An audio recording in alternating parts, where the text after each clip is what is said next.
Hi, welcome to this month's Coffee Break webinar. My name is Clarence. I'm a CostX product specialist at X-Acto. In this month's Coffee Break webinar, part of an industry trade series, we are going to focus on the M&E trade. For those who don't know, CostX is a fully integrated estimating solution with universal application, supporting everything from hand-drawn sketches to PDFs, CAD drawings, and BIM files. CostX is available in a variety of feature levels, depending on the size of your business or your estimating requirements.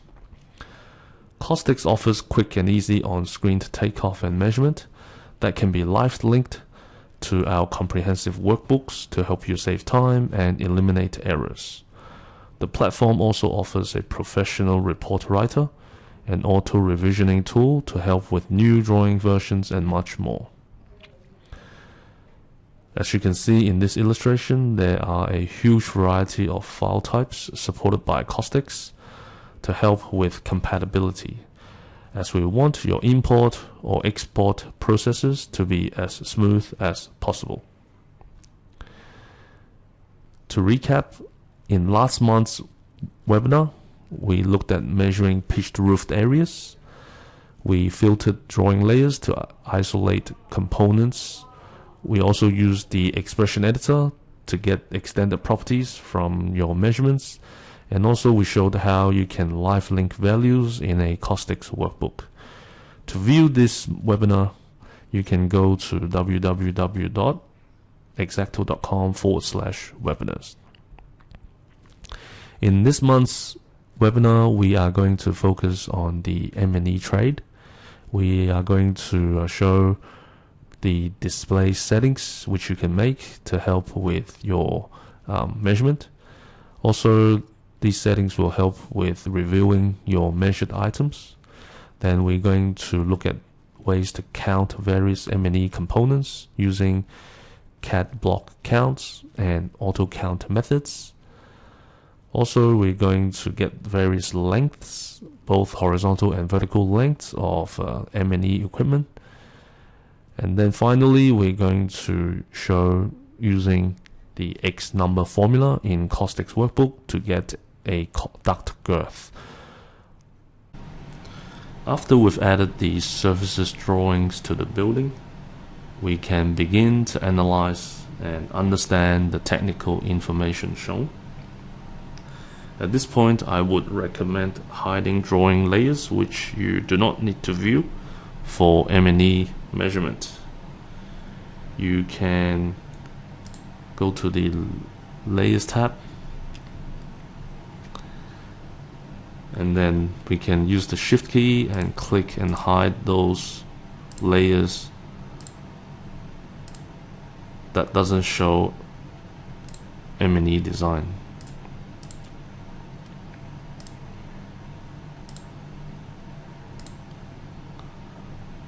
As you can see, on this particular drawing, there are quite a lot of layers to hide. An alternative way of achieving this combination of layers is by using the invert layers button. So I'll do this again, this time using the invert selection button. So in the beginning, instead of clicking and hiding those unwanted layers, I would click and hide the layers which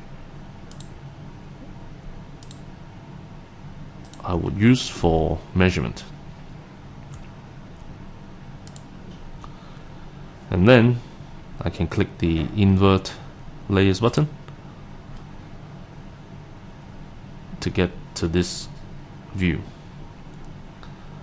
So depending on the layer setup on your drawing, okay, sometimes this might be a quicker way to hide all those unwanted layers. Besides adjusting the layers on the drawing, we can also change the background color of the drawing if it helps to get your M&E equipment more noticeable.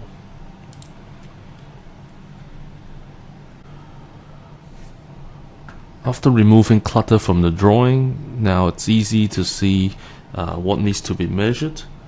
So we can start to create different dimension groups for different M&E components. There are different ways to create these dimension groups. In this webinar, we'll introduce the function to copy from an existing dimension group, which doesn't contain any dimensions. Now, at the moment, we have a dimension group created for our condensing unit of this size, and there is the CU3, which is in a different size, and we need to categorize or count the number of condensing units in this size. So to create the dimension group for this new size, we can simply right click the dimension group that we created for CU1 and choose copy dimension group.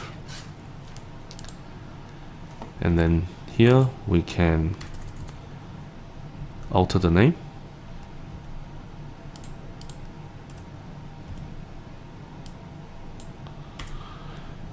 And then press OK to create a new dimension group for condensing unit of this size.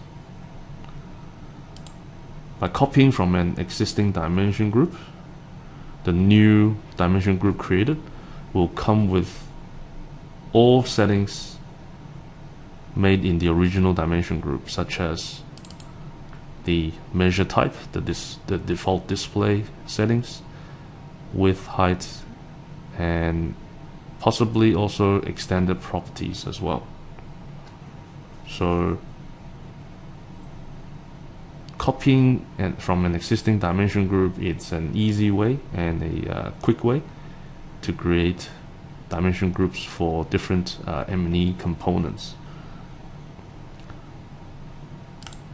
And if you were to make additional changes, of course you can double click the dimension group and then make changes to it if required.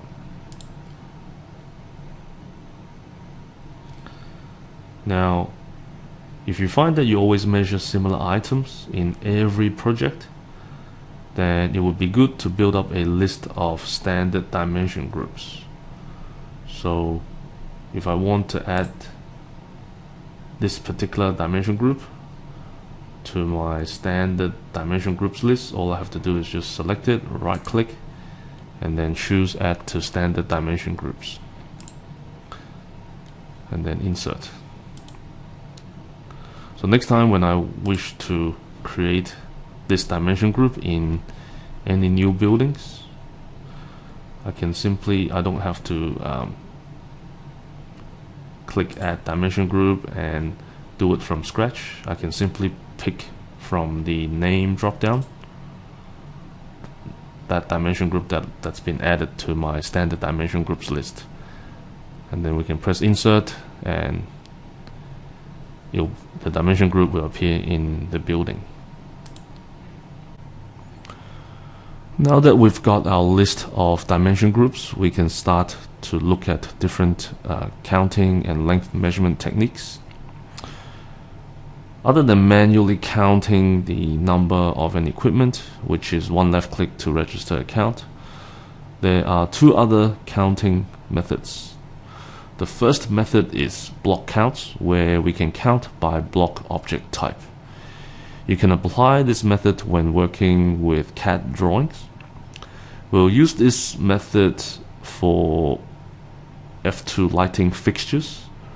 We'll select the F2 lighting dimension group, then hover over one of the F2 lighting symbols and hold down the shift key to highlight the block object. If the symbol highlights in blue, then it is a block object. Now we'll also hold down the control key. This will highlight all blocks with the same CAD identifier as that chosen. A single click will now count all highlighted blocks at once, giving us a total count for F2.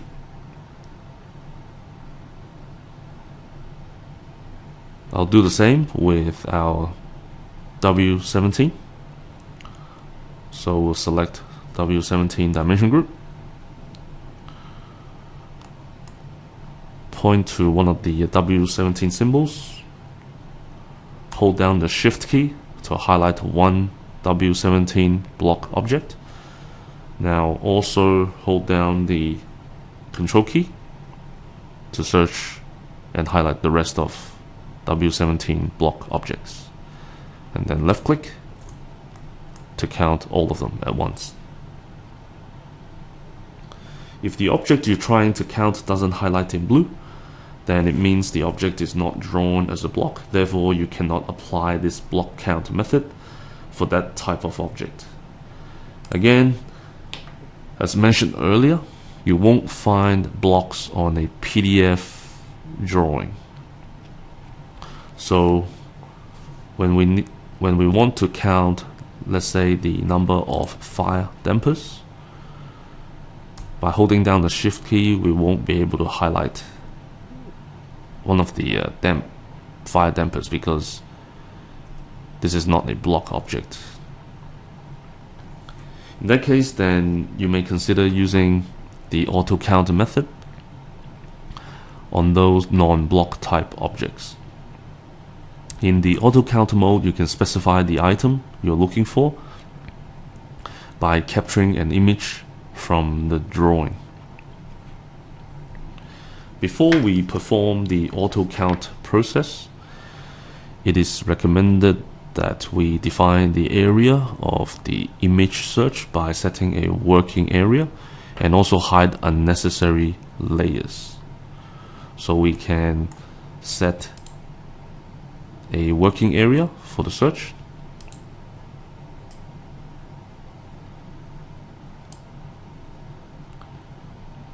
and also hide unnecessary drawing layers. So let's say we hide this layer as well.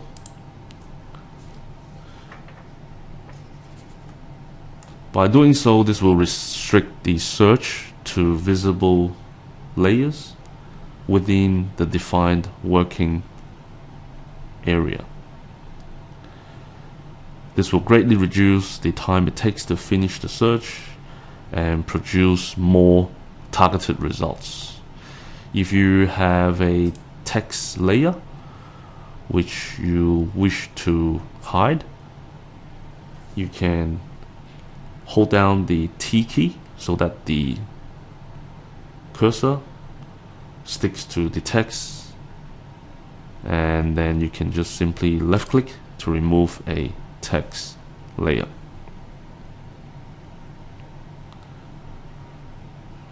So I'll remove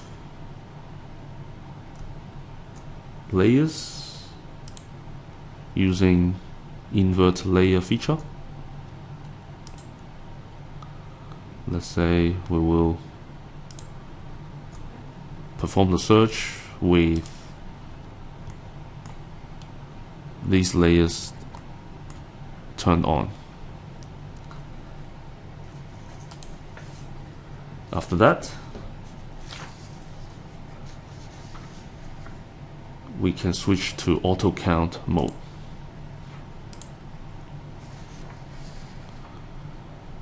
In the auto count process, CostX then searches the drawing for all occurrences of the image. All matches found are highlighted on the drawing, allowing you to review them and accept or reject individual matches as counted objects. This enables you to bulk count on any 2D drawing, including both raster and vector formats. We can click capture and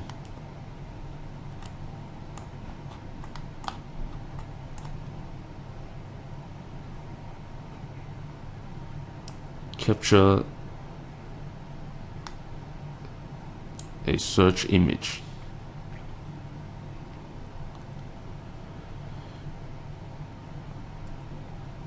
Since searching for matches, CostX considers everything that's included in the captured image, including blank space. Therefore, it is best to draw a capture rectangle that fits closely around the text or symbol. We can click the capture button again to obtain a new image if you're not satisfied with the current one.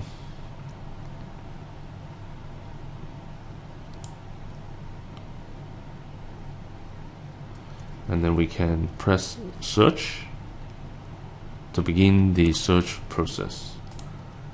The percentage value of the show matches above slider determines how closely an item must match the capture image for it to be highlighted on the drawing.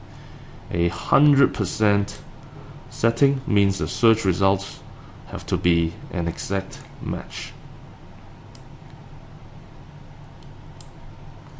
The value of the auto accepted above slider determines how closely a returned item must match to capture must match the capture image for it to be automatically set to accepted state. The auto accepted above value must be higher than the show matches above value, because only items that have a matching level higher than the show matches above value will be returned and can be accepted or rejected.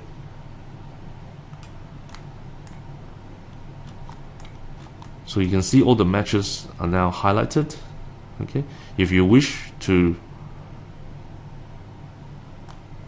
see these highlighted matches more clearly, on this particular drawing we can switch to a monochrome setting so that the colored matches are more visible. And then we can click Save Accepted button to accept the matches. Accepted matches will be removed from the drawing window and added into the dimension group as count dimensions. CostX will be in point measure mode after using the auto count feature. So if you wish to switch and return to line mode, you can select line mode again. Next, we're going to look at getting lengths of ducts or cables if polylines are available. Whether you're working with PDF or CAD drawings, polyline recognition will let you easily and quickly capture lengths.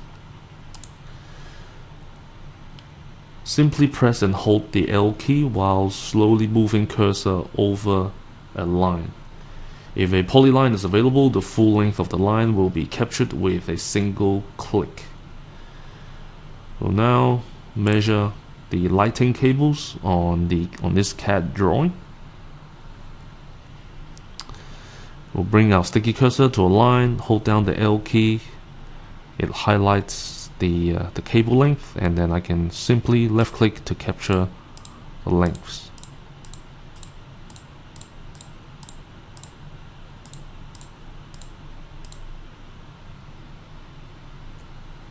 As you can see, you can capture quite quickly different lengths just by holding down the L key and left click.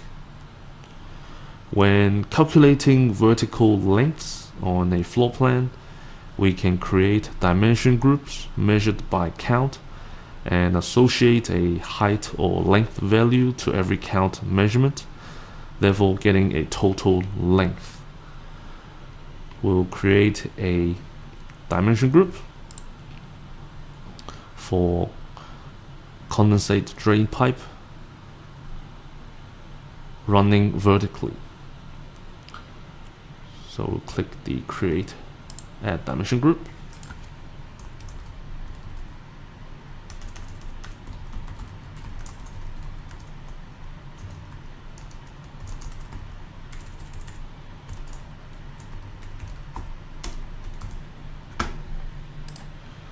The measurement type will be count,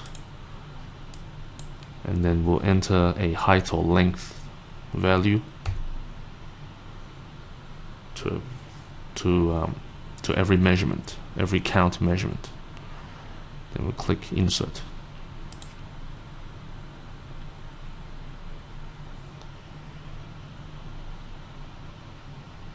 We'll then go to the drawing and measure the number of vertical travel locations on the floor plan.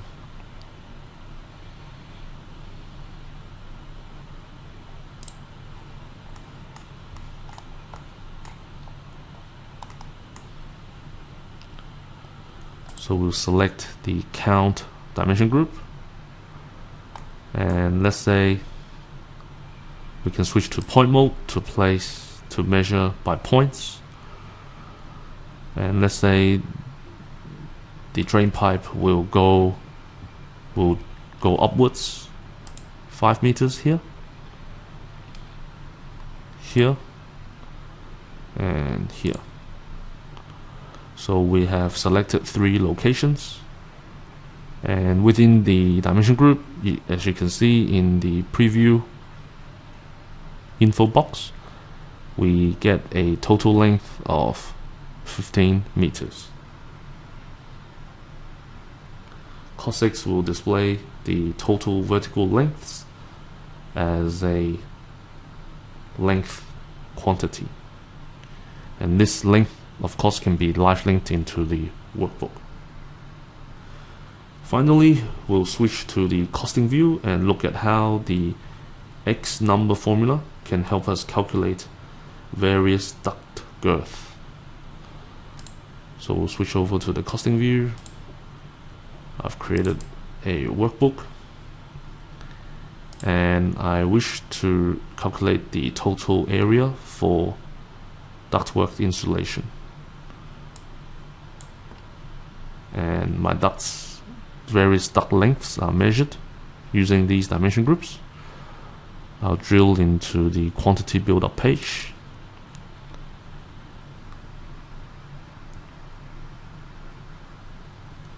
Now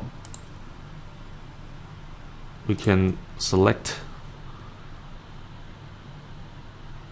the dimension groups for these different ducts and drag it and to the length column.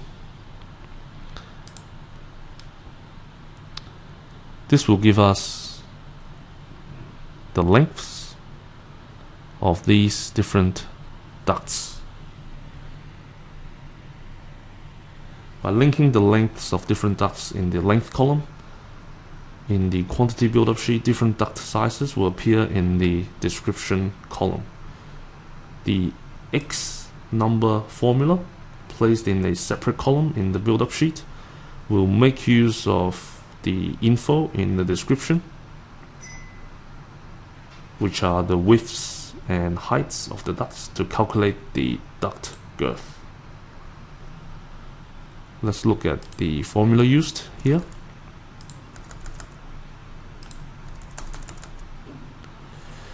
As you can see, it's 2 times the first number in the description cell divided by 1000 plus the second number in the description cell divided by 1000. Those 2 combined times it by 2, that gives us our girth. And by copying down the formula to other cells below using the Ctrl-D keyboard command, various duct girths will show automatically. Ctrl and D.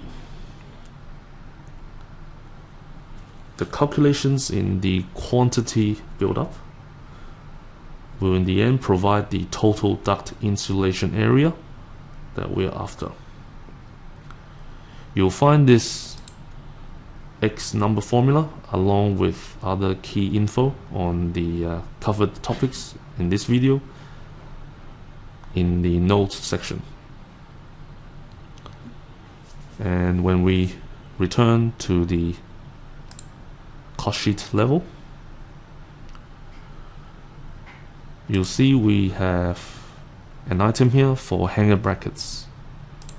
When calculating the number of ductwork hangers spaced at 0.5 meters, we can simply select the quantity cell and click on the functions button.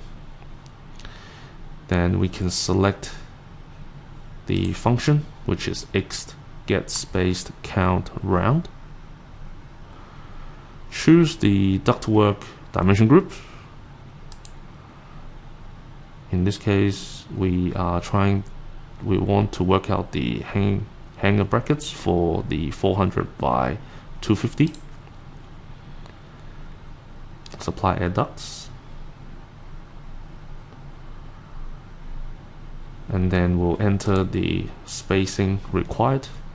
In this case, they are spaced at 0.5 meters apart. Then we'll click insert. Then CostX will automatically take the lengths of the dimension group divided by the center to center spacing, round up that number and add 1, and show the number of supports needed. This comes to the end of the video. Thank you for watching this coffee break webinar. Feel free to contact us via email if you have further questions.